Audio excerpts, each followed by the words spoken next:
नमस्कार. आज आपण एका खूप विचार करायला लावणाऱ्या अनुभवावर बोलणार आहोत. नमस्कार. आपल्यासमोर जे काही साहित्य आहे ते थोडं असलं तरी खूप म्हणजे खूप भेदक आहे. अनेकांनी हा अनुभव घेतला असेल की आपल्यासमोर जे कौतुक करतात ना तेच पाठ फिरवल्यावर काहीतरी वेगळं रूप दाखवतात. हो, अगदी. हे खूप कॉमन आहे खरं तर. आपल्याकडे याची सुरुवात म्हणून काही ओळी आहेत ज्या तुम्ही ऐकल्या असतील कदाचित. अंधार झाल्यावर कळलं, पाठीवर वार करणारी तीच माणसं होती जी उजेडात माझं कौतुक करत होती. वाह, किती खरं आहे हे.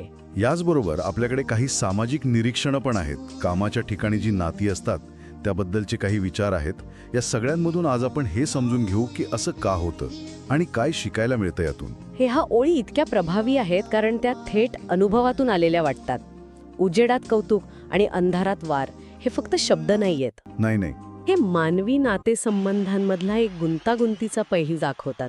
उजेड म्हणजे काय, तर जेव्हा सगळं आलबेल असतं, संवाद चांगला असतो. हो, पण अंधार म्हणजे कठीण प्रसंग येतात किंवा आव्हानं येतात, तेव्हा लोकांचे खरे हेतू, त्यांची खरी निष्ठा समोर येते असं म्हणतात. बरोबर. आणि आपल्याकडील जी सामाजिक निरीक्षणं आहेत त्यात पण हेच दिसतंय.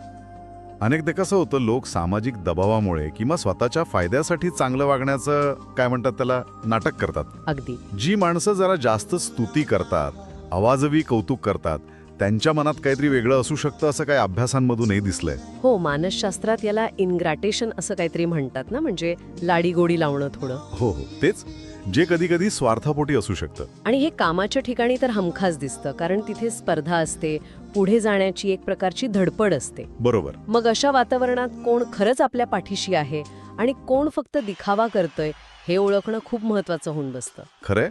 आपल्याकडचा एक लेख सांगतो की कठीण परिस्थितीत किंवा समजा एखाद्या प्रोजेक्टमध्ये अपयश आलं, तेव्हा टीममधले खरे मित्र कोण आणि संधीसाधू कोण हे लगेच कळतं. जी व्यक्ती उजेडात म्हणजे यशाच्या वेळी खूप कौतुक करत होती, तीच व्यक्ती अंधारात म्हणजे अपयशाच्या वेळी किंवा दबावाखाली असताना एकदम टीका करायला लागते किंवा असहकार्य दाखवते. हो, असं होऊ शकतं.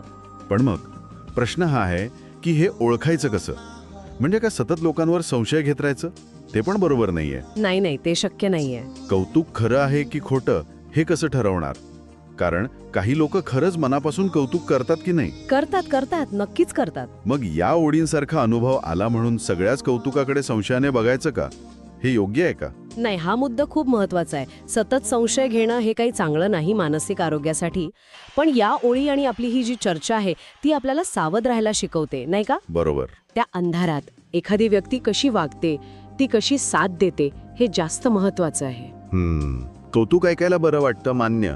पण कसोटीच्या वेळी कोण आपल्यासोबत उभं राहतं यावरून त्यांचं खरं स्वरूप कळतं. विश्वास हा हळूहळू कृतीतून तयार होतो, फक्त गोड बोलल्याने नाही. म्हणजे मुद्दा असा की उजेडातल्या कौतुकात वाहून जायचं नाही. आणि अंधारातल्या म्हणजे कठीण काळातल्या वागणुकीकडे लक्ष द्यायला हवं. माणसांची खरी परीक्षा तेव्हाच होते असं म्हणता येईल. अगदी बरोबर. आपल्याकडे जे साहित्य आहे त्याचा पण हाच निष्कर्ष दिसतोय. वरवरच्या संबंधांपेक्षा कठीण काळात जे टिकतात ते संबंध जास्त मौल्यवान असतात. अगदी. या ओळी एक कठू सत्य सांगतात आपल्याला, पण त्यासोबत एक शिकवण पण देतात.